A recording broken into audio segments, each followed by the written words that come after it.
Good Thursday evening, everyone. I've got important weather information to share with you all as latest global computer models have trended stronger on multiple intense snowstorms from the Pacific Northwest into the northern plains and out across the Great Lakes and the Northeast over the next couple of weeks. So to start off the video, here's a look at the very latest European model or ECMWF for the 23rd of January here, 2025 over the United States. And we can see a little bit of snow in these areas in Canada as well as the Great Lakes, but it's only going to get more interesting with more snowstorms coming by the middle of next week. So we're going to fast forward this all the way through early next week, and you can see here through Sunday through Monday, there is this upper level low pressure system that's going to be developing over the Great Basin of Nevada, California, into the Four Corners. This is going to bring in a little bit of snow for the Intermountain West and also much needed rainfall over Southern California.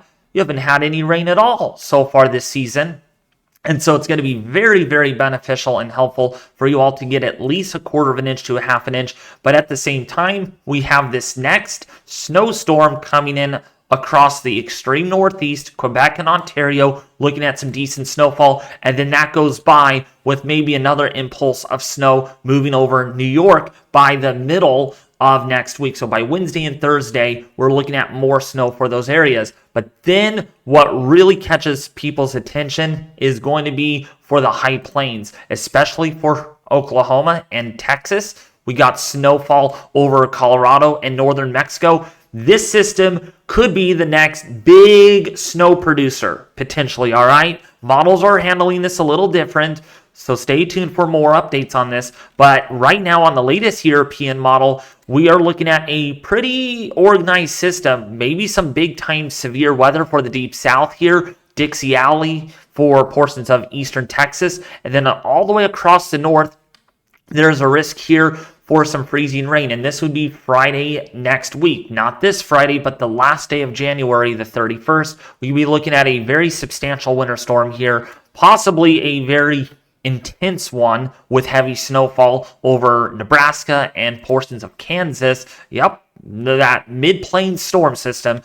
Then that moves out of the area by Saturday, followed by maybe another system. We'll have to keep an eye on this one. Could bring more impacts for the Northeast with freezing rain and ice, but that's really far out. This is 10 days out when we're looking at, and you know what could happen in 10 days. But the pattern suggests here that more active weather moving into the Pacific Northwest would eventually bring more intense snowstorms for the northern plains of the U.S. as well as perhaps even the Great Lakes. Now, the GFS model, the American model, handles this very differently versus the European model as far as that midweek storm system goes for the high plains, that snowstorm potentially and severe weather event.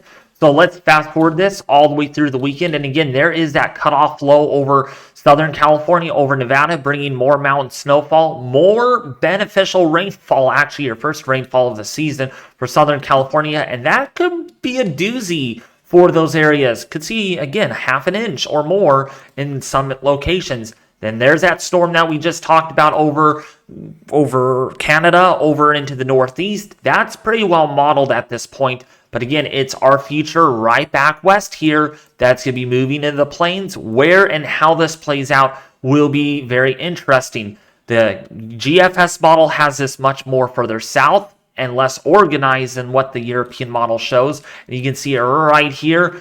Again, there's your snowfall over northern Oklahoma, more ice, a significant ice storm perhaps over portions of Arkansas, southern Missouri. Lots of rainfall here down in the south, but no severe weather event on this model. So we go from a pretty good severe weather event on the Euro to one not seen much on the GFS. And that moves into the Great Lakes, bringing maybe more wintry precipitation, especially over Michigan and also portions of the Carolinas. And then that moves into the Northeast where, yes, we will have to keep an eye on how this moves in, how this plays out. All this ice here over Pennsylvania, over New York, Vermont, New Hampshire. This would be a catastrophic event in the next 10 days. I want to make that clear. 10 days out, folks. This is all the way through the 1st and the 2nd of February. So yeah, Fantasyland, welcome to it. But then beyond that, we will have to see. There could be much more active weather beyond this,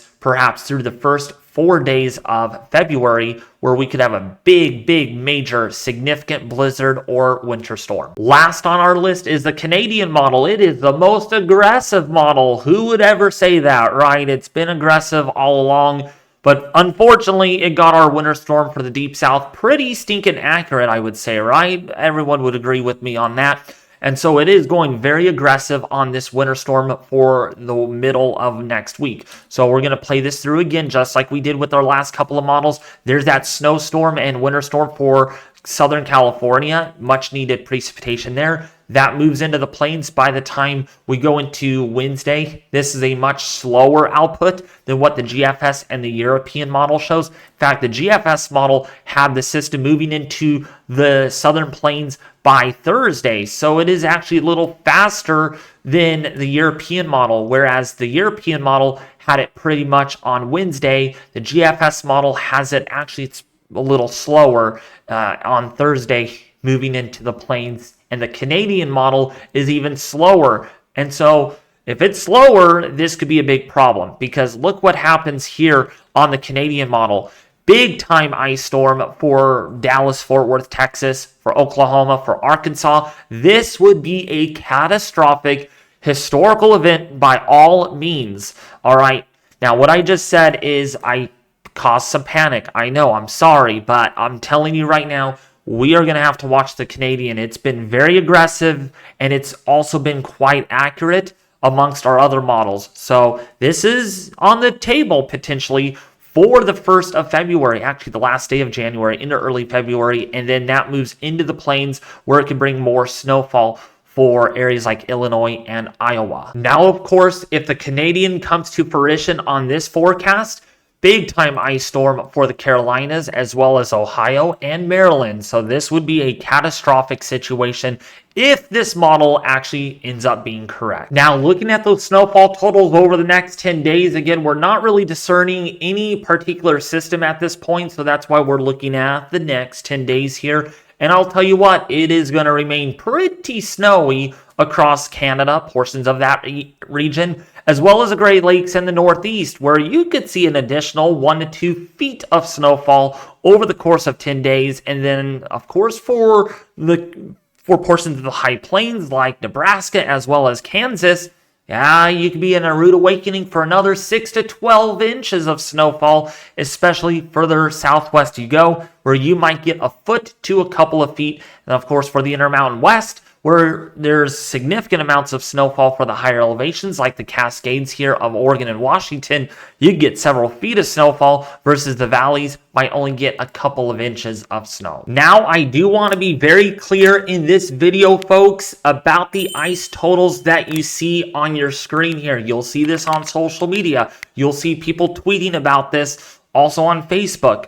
This is really far out. This is 10 days out, okay? 10 days out, and a lot can change between now and the 10-day mark. And in fact, this is through Sunday morning on the 2nd day of February 2025. So literally a long time from now. And what it's showing is a very concerning scenario here of extreme ice storm. Perhaps over the basically the northeastern Texas area, the Arklatex region, as well as northwestern Louisiana, and then a good ice storm taking place here over the Carolinas, Virginia, West Virginia, and Kentucky. But I want to make it clear, this is really far out, and if we look at prior model runs, you can see there's nothing there. So just be aware that this is very far out, but if it does come to pass, this would be absolutely historic, devastating, and potentially unsurvivable given how much ice accumulations there are here. That would be 4.5 inches of ice. Sleet accumulations are also on the bullish side on the Canadian model here for that midweek storm for next week. So again, use this with caution. This is far out in time, 10 days out, and it is showing anywhere between about 1/2 inch to maybe a few inches of ice. That would be sleet, which is ice pellets from the sky. and not accumulating on surfaces. Remember, freezing rain is when water freezes on contact, becomes ice, and makes things very dangerous. Now, why are we going to see multiple intense snowstorms across the plains, the Pacific Northwest, the Great Lakes, and even the Northeast? Well, when we take a look at our 500 millibar jet stream, this is at around 18,000 feet above the surface or above sea level. And when we put this into motion, we can see what the jet stream is doing. Remember, northwesterly flow means what? It means much colder temperatures across Hudson Bay, Canada, and even over here across Ontario and Quebec, Canada.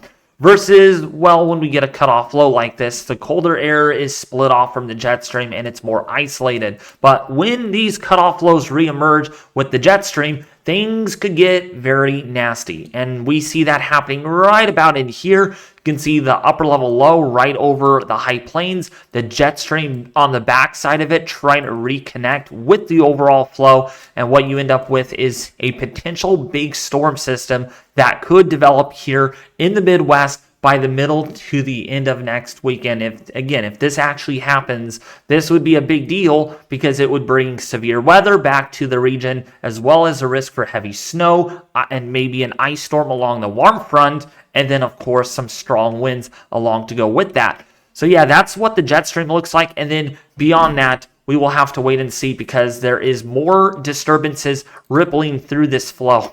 As you can see here, here's another trough, another weather disturbance moving on through. But anyways, if you found this video really helpful, detailed, and informative, please don't forget to subscribe to the YouTube channel, hit the bell notification icon, hit the like button, share this video with your family and friends on social media, and of course, be sure to check out the Weather Force Discord server. There's a link in the description below this video. We opened up this a couple of days ago and people like the server. So if you want to be part of the Discord server today, click the link below to join today. But anyways, I will be back with you more tomorrow evening.